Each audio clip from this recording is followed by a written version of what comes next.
สลาดส่องไฟมันภูมิใจหลายอีหลีกับนี่ก็นี่นะงานมหากรรมเฉลิมฉลองวันชาติที่2 ธันวาเนาะคิดนะงานมหากรรมเฉลิมฉลองแห่มหาปอนนี่สู่อ้อมเมืองงานครั้งนี้บ่แม่นเพียงแต่การโชว์กำลังทั้งทหารเท่านั้น แต่ยังเป็นการโชว์ผลงานของการพัฒนาตลอด 50 ปี จุดเด่นที่ดึงดูดสายตาที่สุดอันหนึ่งคือ ขบวนรถแห่ที่ตกแต่งเป็นรูปรถไฟลาวจีนล้านสร้าง รถไฟขบวนนี้บ่แม่นเพียงแต่ยานพาหนะ แต่มันคือสัญลักษณ์ของการเปลี่ยนแปลงขั้งประวัติศาสตร์ จากประเทศที่บ่มีทางออกสู่ทะเลกลายมาเป็นประเทศเสื่อมโยงเสื่อมจอดโลโก้ 50 ปีที่ติดอยู่ถึงหัวรถไฟ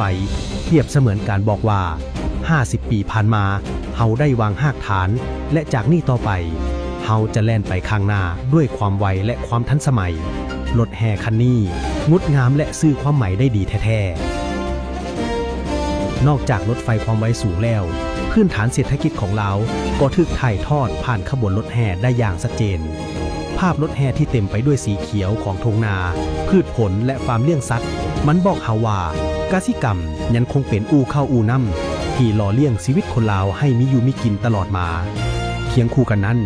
ภาพของเครื่องจักรนักรถจกและโรงงานอุตสาหกรรมก็แสดงให้เห็นถึงการหันเปลี่ยนไปสู่ความทันสมัย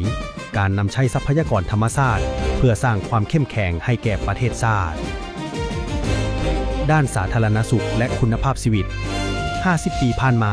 สุขภาพของประชาชนคือสิ่งสำคัญที่สุด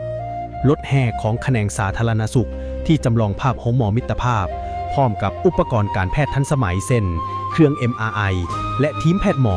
เป็นการยืนยันว่ารัฐบาลใส่ใจในการเบิ่งแยงรักษาชีวิตของประชาชนให้ดีขึ้นในทุกๆมื้อซึ่งมันสอดคล้องกับภาพรถแห่ที่แสดงถึงครอบครัวลาวที่มีทุกชนเผ่าทุกอาชีพยืนเคียงข้างกันด้วยห้อยยิ้มแสดงถึงความสามัคคีปองดองและสังคมที่อยู่ดีกินดีด้านเทคโนโลยีและการสื่อสาร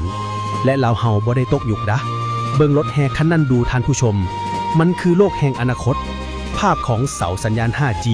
ดาวเทียมและหุ่นยนต์ AI ที่ยืนสง่าอยู่หน้ารถพร้อมกับโลโก้ของบรรดาบริษัทโทรคมนาคมชั้นนำนี่คือการประกาศว่าสปป.ลาวพร้อมแล้วที่จะก้าวเข้าสู่ยุคดิจิตอลเสื่อมต่อทุกข้อมูลข่าวสารให้ว่องไวทันกับโลกภายนอกด้านการศึกษาและประวัติศาสตร์แต่จะก้าวไปข้างหน้านั้นต้องอาศัยความรู้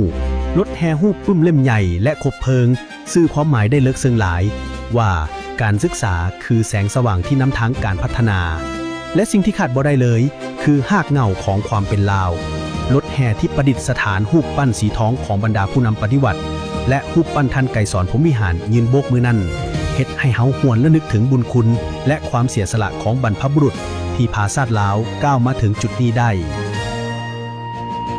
และอีกภาพหนึ่งที่งดงามจนล่าสายตาบ่ได้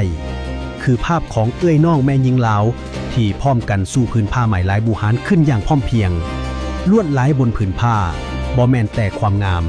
แต่มันคือจิตวิญญาณคือสีมือและภูมิปัญญาของแม่ยิงลาวที่สืบทอดกันมาหลายชั่วคนมันคือซอฟต์พาวเวอร์ที่แท้จริงที่เฮาภาคภูมิใจจะอวดให้สาวโลกได้เห็นและท่ามกลางความเข้มแข็งของกองทัพ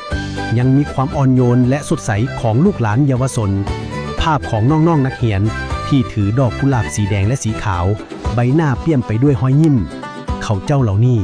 คืออนาคตของประเทศลาวดอกไม้ในมือของพวกหลานน้อยคือการขอบใจบรรพบุรุษที่สร้างสันติภาพไว้ให้การที่เห็นเด็กน้อยรุ่นใหม่ได้เข้ามามีส่วนร่วมในงานประวัติศาสตร์แบบนี้คือการส่งต่ออุดมการณ์รักชาติจากรุ่นสู่รุ่นอย่างบ่มีวันสิ้นสุดท่านผู้ชมที่เคารพภาพทั้งหมดที่เขาได้เห็นมานี่เป็นเพียงแต่ส่วนหนึ่งของการฝึกซ้อมเท่านั้นของแท้ในวันที่2 ธันวาคม 2025จะยิ่งใหญ่กว่านี้หลายเท่า50 ปีมีเพียงครั้งเดียวนี่คืองานเฉลิมฉลองเกียรติศักดิ์ศรีของคนลาว